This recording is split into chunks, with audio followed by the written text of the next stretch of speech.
Hey YouTube, what's happening? This is Chris from Versus 3D back here at 3D Printing Canada. And today we are going to do a follow-up video on the Creality LD-001. I've had some time to play with it and I'm going to give you my thoughts and opinions and some feelings. Stay tuned.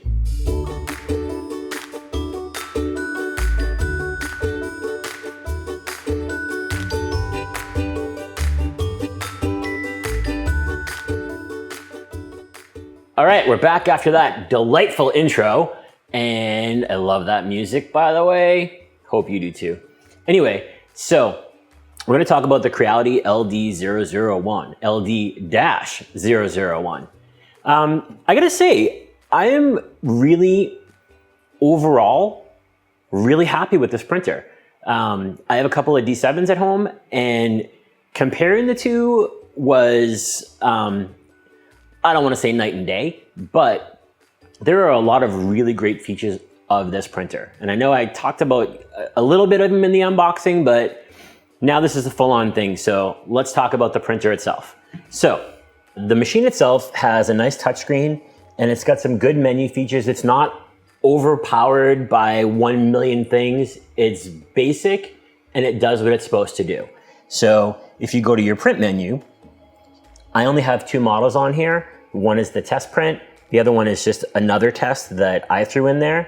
There's a USB slot on the side over here, so you can use a USB stick, or when we get to the screencast, when I'm showing you how to slice, you can actually send your print files via Wi-Fi, which is fantastic. That is a huge, huge bonus for me.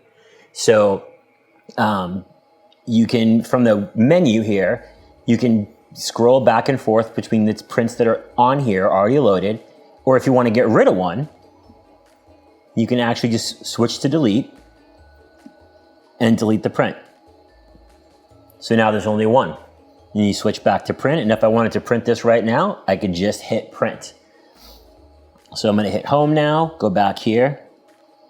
The system itself, you can do a screen test, which basically turns on the LCD. The information just tells you the basic info about the printer. And then your settings basically control the up and down motion of the print bed. So you can basically move it in 1 millimeter, 10 millimeter, or 50 millimeter increments, or you can just zero it out. So I'm just going to zero it down and show you. We're not time lapsing this. This is how fast it moves. So it's not super fast, but it's not super slow. The way you home it and you level your bed is basically you take out the vat and you loosen the screws, but I know I showed that in the unboxing video, so I'm not going to talk about it again. Watch the other one. So there's that. And that's really the entire menu system. It's super easy. So let's talk about printing. My first print was not what I would call a resounding success. I have it right here. Awesome, huh? This is an XYZ cube. Came out great, huh? So anyway, my second attempt, a little bit better, still not amazing. One thing I found was, I thought there was a little shift with the lead screw for the Z-axis, but I did a little searching and I posted in a couple of Facebook groups and I found that a lot of other people were having this problem, and it wasn't that at all. What it turns out is the stock FEP at the bottom of the vat, the prints were sticking to it. So when they were sticking to it, basically it would shift everything. So that's where all of this happened. I didn't cure these, so they don't look fantastic. They look even less fantastic, I guess. So there's that. Learning mistake number 2. Great. Then once I got a little closer to figuring it out, we went for the tried and true Voltron ring. And definitely better. It was printed in this orientation. Yeah, this orientation. So you can definitely see the layer lines still.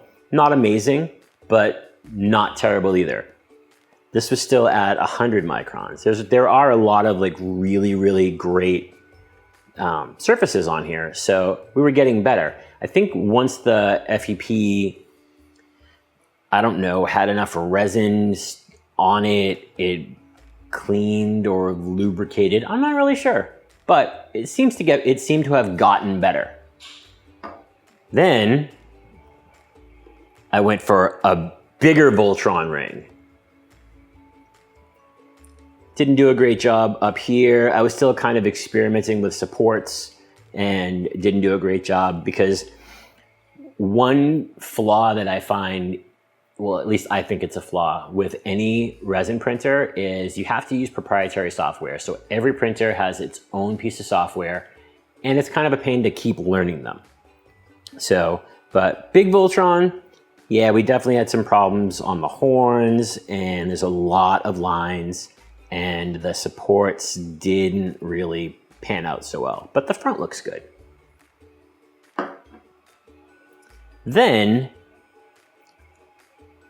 I felt like I needed a guitar. So I printed a guitar. This, again, in general, came out very good. Still some layer lines, getting better at this point.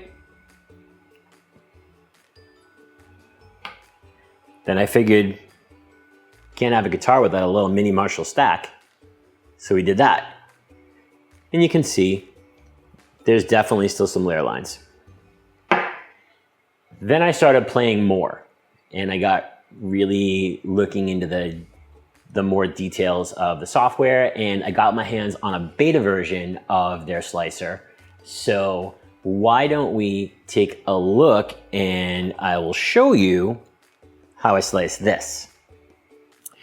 All right, guys, here we are in 3D Creator Slicer, and I've already dropped the model in. All you have to do is go to File, Add Model. You cannot drag models into this. So I actually like this software more than I dislike it, which is surprising for me because I usually hate everything. It's pretty easy to navigate around. This is actually the beta version. It's version 2.03. The release version is still version 1 point something something. But I feel this one is actually better for, let's just say, those English-speaking folks. So, I've already imported this model. So this is a trophy of some type. I found it on Thingiverse. It looked really cool. So I decided to print it. It is hollow. It has vent holes in the bottom and in the top. So I've already scaled it down. I'm actually going to scale it back up just so you can see.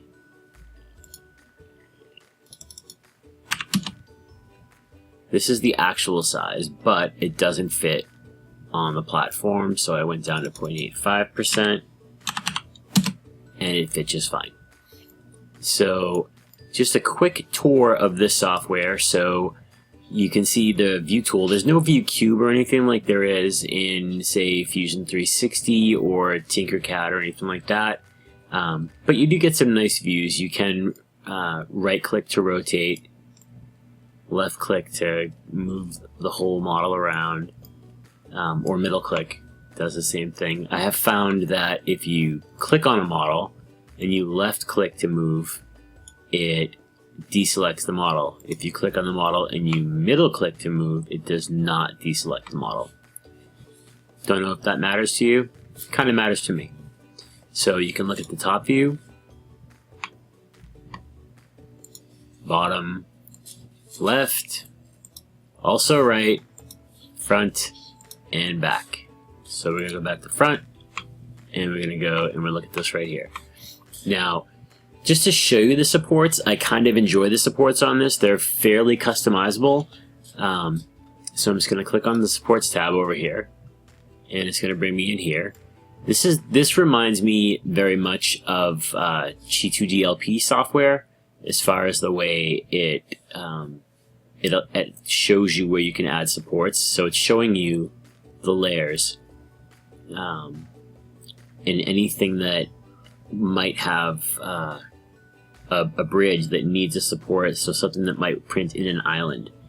So this model, fortunately, does not have any of those, but I'm still going to go through and show you a little bit on how the supports work. So if I wanted, so you can select the bottom, middle, or top, and they have presets for light, medium, and heavy already.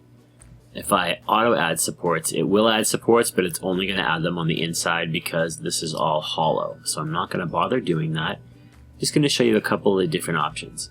So the top is probably the most important for everybody. You can have the radius you can adjust, it's completely customizable.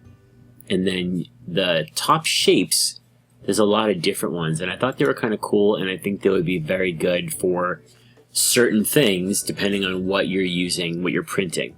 So I'm just going to show a few of them to you. So the cone 25%, if I click here, you can see where the angle of the arrow is, the green line is facing. This is the 25% cone.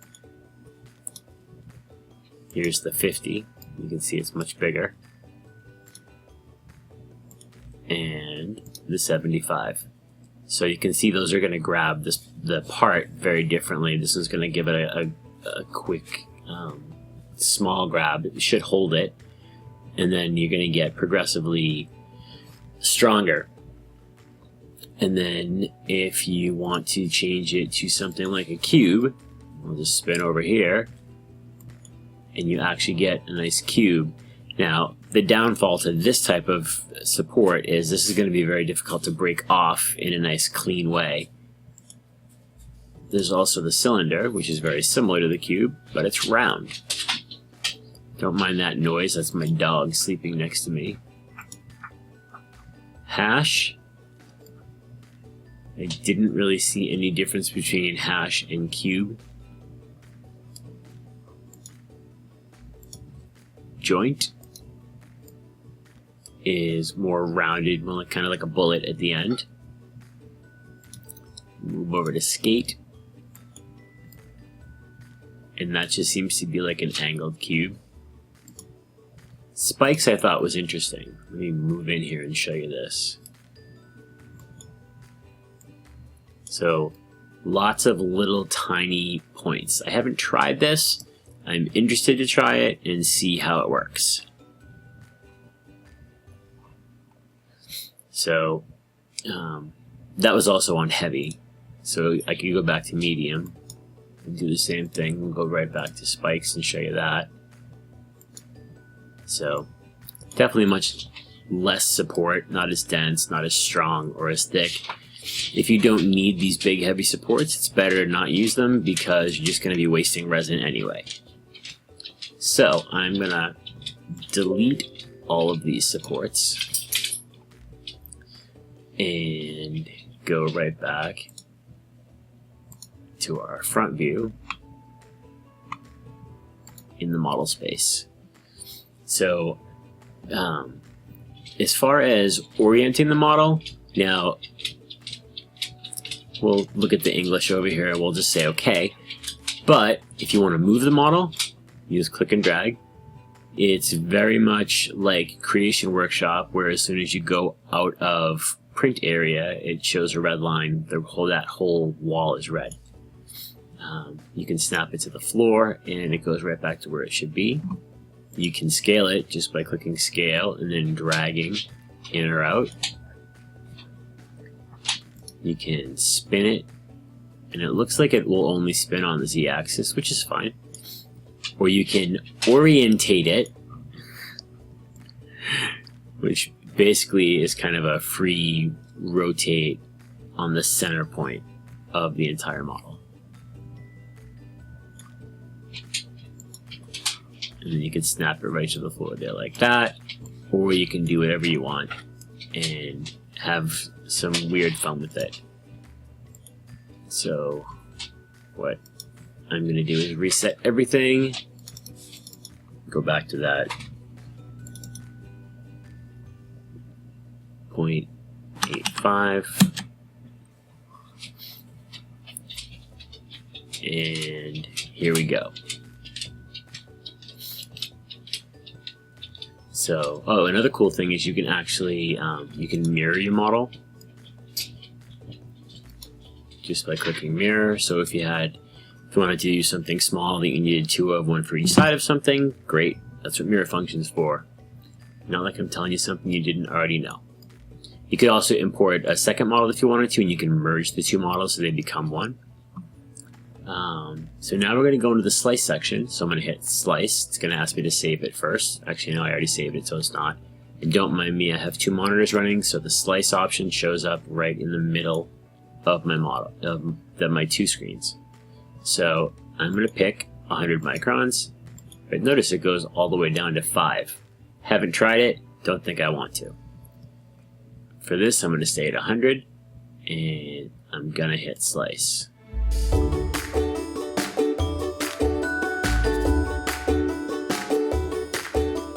And that's done. So you can see it's pretty quick, although I do have to admit I have an extremely powerful machine that I built just to do things like this. So your computer might take a little longer. So now I'm just going to hit, well, you can show the layers just by clicking, and it will move along and show you each individual layer. But we'll go back to layer 1, and I'm going to hit export printable. So now this is a cool thing. This is one thing that I really, really love about this printer, except this doesn't expand like it should.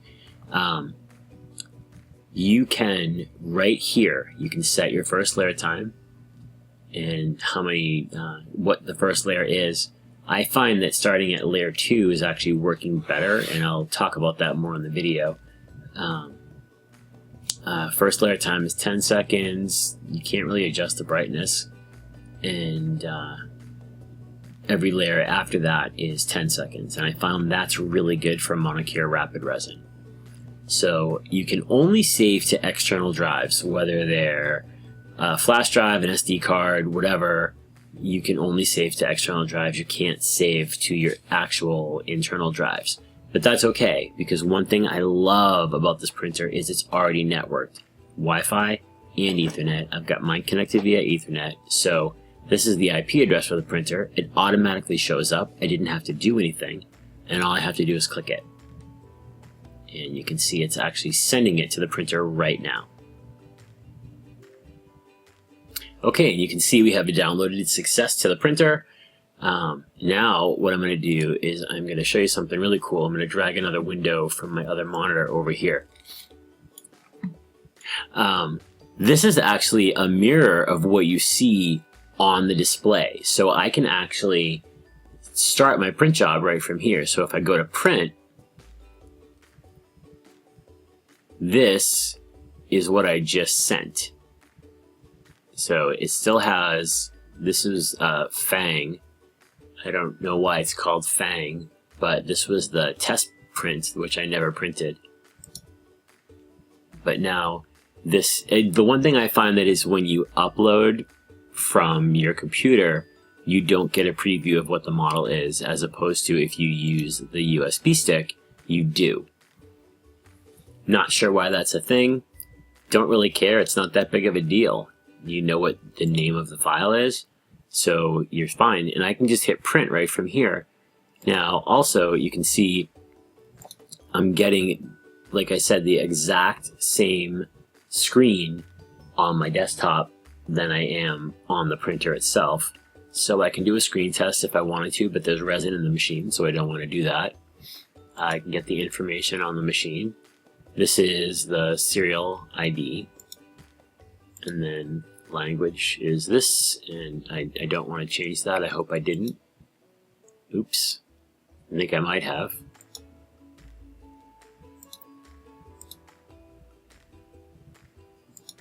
There we go. Back to English. Okay, great. So, and then you can go here, and then you can actually control the machine. And I've got my IP address right here, so it's using Wi-Fi right now, even though I have it plugged in as well. So I could actually move the bed up and down, just like this. I can home the bed, zero it, do whatever I want. So this is a feature that I really, really love.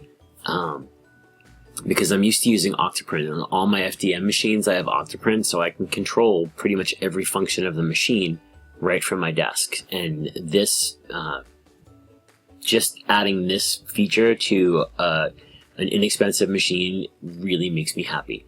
So now I'm going to go back to home, and I am going to end the screencast and come back and talk to you, because I don't know, I think that's more fun. We'll see you in a second. So that's the slicing software. Overall, like I said, it's pretty good. I feel like I like most of it better than Creation Workshop. I like that you can actually move things with your mouse. You can, it feels more organic, I guess. That's a good word. Organic. That's the word for today. It feels more organic. Excellent. And I probably should have mentioned that I printed all of these models with Monocular Rapid Blue. But the one thing I have to show you, so once I really got into the settings, I have the Ant-Man and Wasp models for SLA and DLP printing. And I printed out a Wasp wing, and this is one of the small wings. I didn't scale it down. This is how big it's supposed to be. And I want you just to look at the quality that this came out in. It really, and you can see how thin that is. It did a really, really nice job. So overall, I'm actually pretty impressed with this machine. For something that's fairly well under $1,000, I like it. I definitely give it a 2 thumbs up or a 1.5 thumbs, however that would work, I guess. So yeah, so if you have any questions, I'm happy to answer them. Post them in the guy down there and all that good stuff. And if you like this video, give me one of these. And if you don't give me one of these. Just abstain from voting. That's it. Anyway, if you want to stay informed about what we have going on here at 3D Printed Canada, you can click the bell and subscribe. Swear I saw that thing over there. Anyway, my name's Chris from Versus 3D, and I'm here at 3D Printed Canada. Have a good one.